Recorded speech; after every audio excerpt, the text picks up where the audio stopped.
Para dar início, então, à nossa apresentação, né, eu gostaria de chamar o grupo 1, que vai falar sobre inclusão racial no mercado de trabalho, que teve como mentor o professor Willy Fernandes.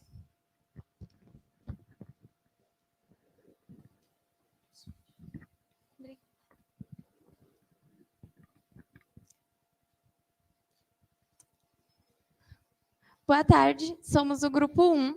O nosso tema é inclusão racial no mercado de trabalho. Os integrantes do grupo são Henrique Lopes, Carolina de Souza, Vitor da Silva, Maria Eduarda Araújo e eu, Joyce Farias. Pode pular.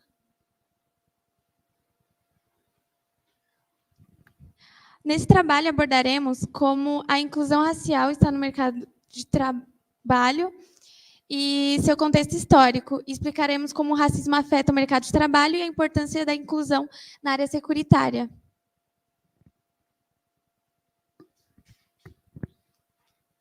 Bom, a problemática que escolhemos foi porque é necessário discutir pautas raciais no mercado de trabalho. Bom, o objetivo do nosso trabalho é mostrar para vocês como que a desigualdade racial está presente no mercado de trabalho e como que a área de seguros lida com isso. Boa tarde, eu me chamo Carolina e vou falar sobre o primeiro capítulo, começando com o que é o racismo. Racismo é o conjunto de ideias e práticas onde um indivíduo ou um grupo de pessoas é diminuído pela sua cor.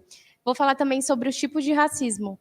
O racismo individual é um tipo de patologia com características. Normalmente isso acontece de forma direta. Já o racismo institucional acontece em instituições públicas ou privadas, promovendo a exclusão de um grupo pela sua cor. Existe o racismo ambiental, que é um termo de onde um grupo de pessoas é discriminado pelo local onde vive, como periferias e favelas. Vou falar também como surgiu o racismo. O racismo moderno ele surgiu no colonialismo, quando os não-europeus eram reprimidos e traficados para a América. Bom, as condições dos negros escravizados, assim que saíram da África, eles eram vistos como um produto, um prestador de serviço. Os trabalhos não tinham proteção, muitas das vezes perdiam a vida, eram tratados de formas cruéis. Na maioria dos trabalhos, eles perdiam partes do corpo ou se queimavam, e na maioria também perdia sua vida.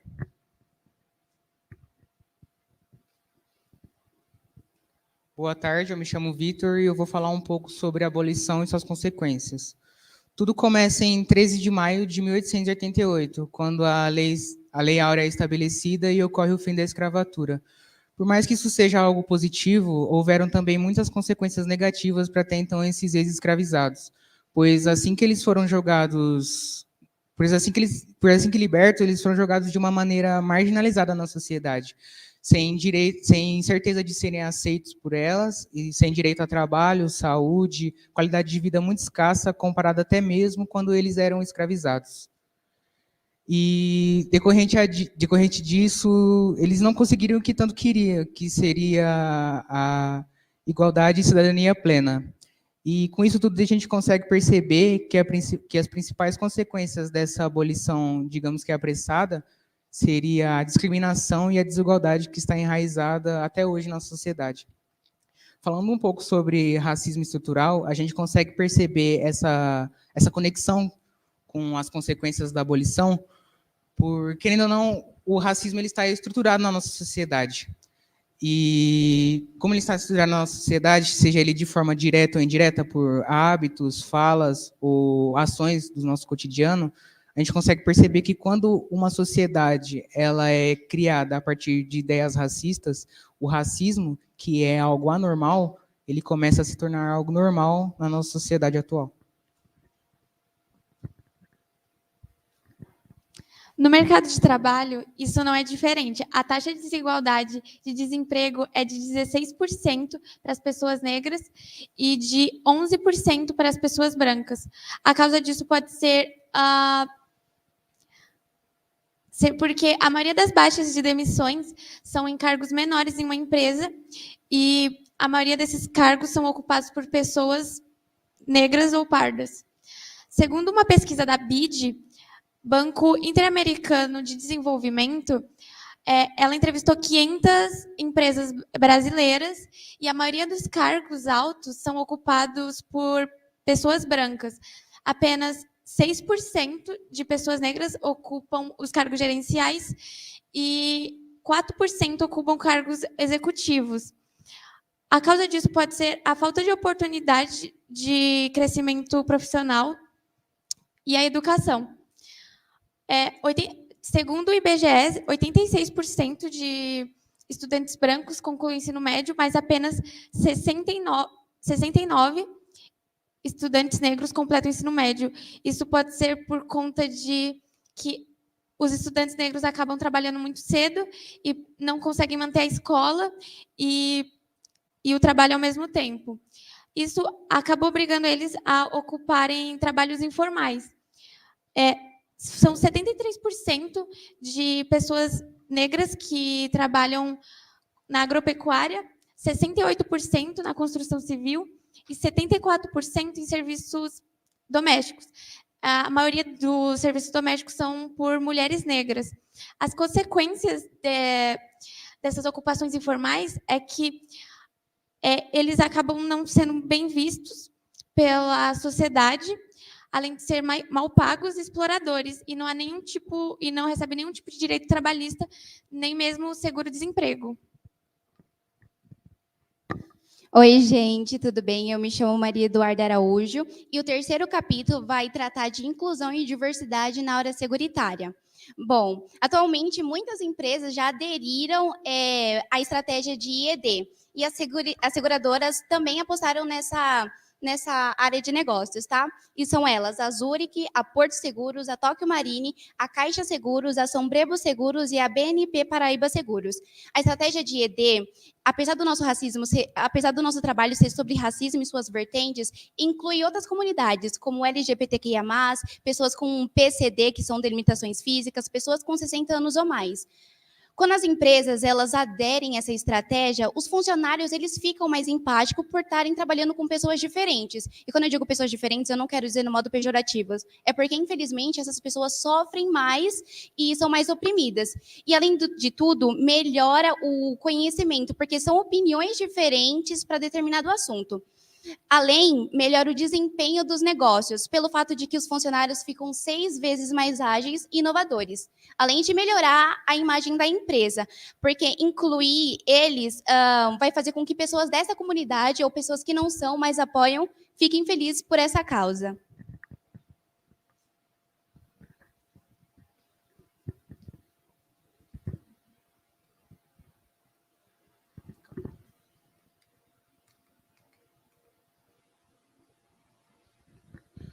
Bom, e quais são as vantagens de ter inclusão na área securitária?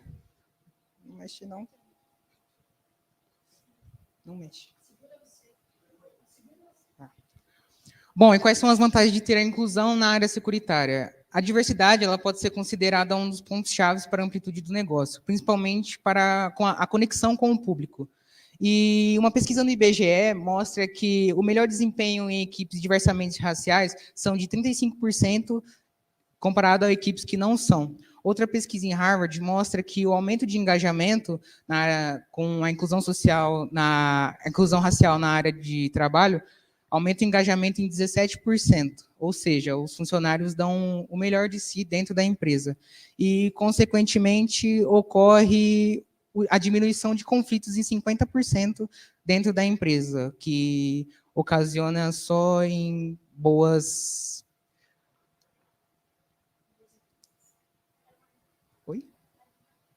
Isso, boas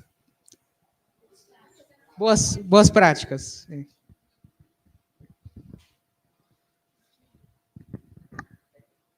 Passa, por favor. Bom, e o nosso grupo teve 2 possíveis soluções para fazer com que essa discriminação ela seja menor. A gente está pensando em colocar uma educação antirracista para os funcionários já efetivados. Então, eles viveriam em um ambiente sem discriminação e com mais consciência. Muitas vezes as vítimas tendem a não denunciar, mas os funcionários, por essa educação, já estariam aptos para perceber se elas estão sendo oprimidas ou não. Uma outra coisa é o programa de proteção, onde as vítimas elas seriam indenizadas e seguradas para não perder seus empregos, porque muitas tendem a não denunciar pelo fato de que, às vezes, os seus agressores são seus superiores, como chefes, gestores, entre outros.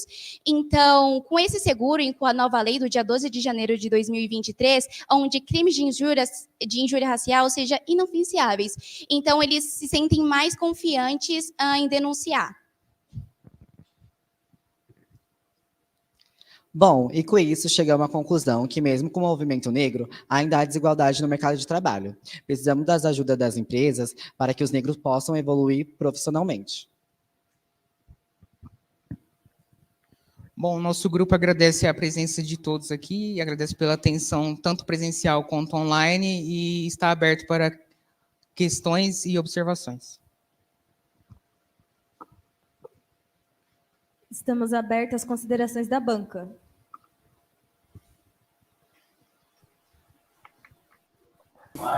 Pessoal, Estamos posso? Estão ouvindo? Sim. Primeiro, queria parabenizar Henrique, Joyce, Carolina, Maria Eduarda e Vitor. Vocês fizeram uma excelente apresentação. É possível, claro, observar o nervosismo, mas isso mesmo ao longo de toda a vida, mesmo que a gente tenha uma experiência muito larga a respeito de um tema, esse nervosismo vai sempre acontecer, então fiquem tranquilos.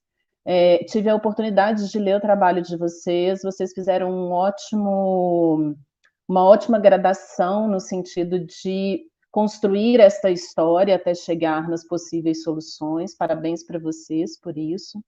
Eu faço algumas sugestões que entendo que são o segundo passo para esse lugar que vocês chegaram até aqui, que complementaria caso vocês queiram avançar nas investigações a respeito da temática. Uma delas é fazer uma leitura a partir do protagonismo das pessoas negras no movimento abolicionista. Vocês trazem um marco, né, que é o marco da Lei Áurea, mas existia um movimento em que as pessoas negras da época também contribuíram para isso.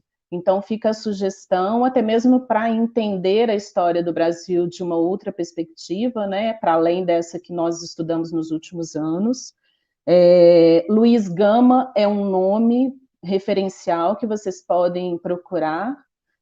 A outra sugestão também, só mais duas sugestões. Uma é, quando vocês forem pensar em questões raciais, não esqueçam também de tentar investigar de alguma forma sobre as pessoas indígenas, porque também há uma discussão sobre questão racial nesse lugar, e a gente entra agora, né, numa década promovida pela Unesco, em que nós vamos ter um olhar mais voltado para as questões indígenas. Vocês devem ter visto aí que na atualidade nós temos inclusive um ministério, então é um ponto também para vocês observarem.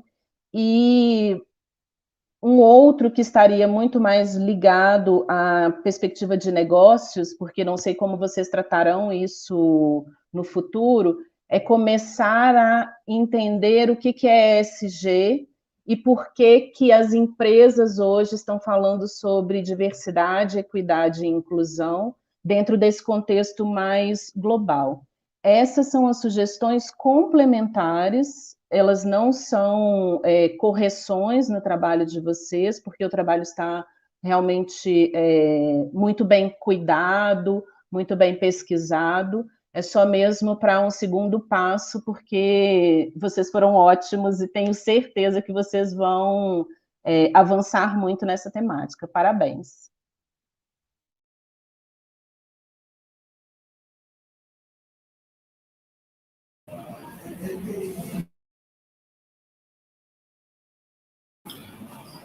Posso contribuir. Parabéns, né, a vocês, né? Foi muito bom aí, Henrique, Joyce, Carolina, Maria Eduarda, Vitor, muito legal mesmo. Um tema super relevante aí, para que a gente possa discutir, trabalhar, e como vocês mesmos trouxeram como solução da temática, uma das vias é através da educação, né? Então, é a partir da educação que a gente vai transformando aí e refletindo sobre todos esses tipos de racismo que foram citados no trabalho. Fico muito feliz em vê-los. Parabéns pela apresentação. Em relação ao fio na barriga, todos nós temos, é um grande indicador aí, que a gente está dando um grande passo ou fazendo uma coisa maravilhosa. Toda vez que vocês sentirem esse frio na barriga, é que vocês estão dando um grande passo aí na vida de vocês. Lembre-se disso, né? Então, só tem a acrescentar, acho que se eu tiver algum pontinho só para acrescentar, para ser breve aqui, eu só senti falta no trabalho escrito também, muito bem escrito, muito legal, dos gráficos que vocês colocaram na apresentação. Eu acho que eles poderiam estar no trabalho escrito também, né? Não localizei. E muito bom, parabéns mesmo a todos, tá bom?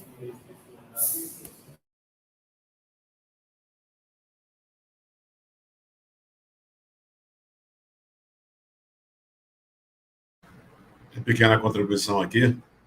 Parabéns a todos. Na idade de vocês, fazer uma apresentação é difícil, né? Mas eu acho que vocês foram muito bem. Eu acho que, principalmente, o trabalho está muito bem elaborado, no sentido de identificar que o racismo no Brasil existe há milênios e vai continuar existindo. As organizações começam a ter uma noção de que isso é uma boa prática, mas eu acho que as organizações ainda não pensaram em desenvolver os seus líderes, né? As pessoas que comandam as organizações. A educação é a base dessa mudança, lógico. Mas do mesmo jeito que a gente começou anos atrás a fazer algumas mudanças estruturais na organização para aceitar o PCD, né, as pessoas portadoras de deficiência ou diferentemente da gente, né, é uma coisa que foi obrigatória por lei. E acredito que as empresas precisam realmente fazer um treinamento, um desenvolvimento, trazer esse tema à baila. Antigamente a gente tinha muito treinamento, né, de desenvolvimento pessoal, para que as pessoas conversem sobre isso. Não é só colocar no papel da empresa que a gente aceita esse comportamento. A gente precisa exigir e comprovar e treinar líderes a incentivarem os seus funcionários a essa participação.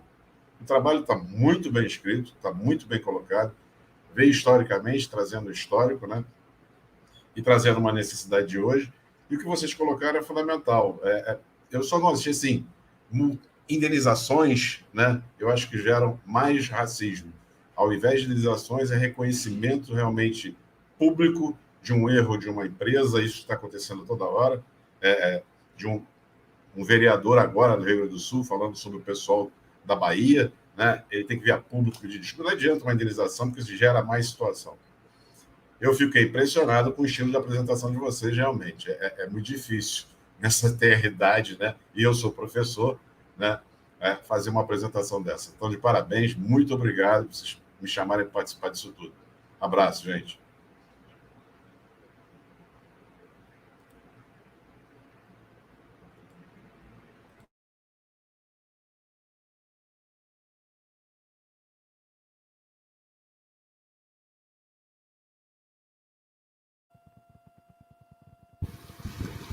Boa tarde a todos.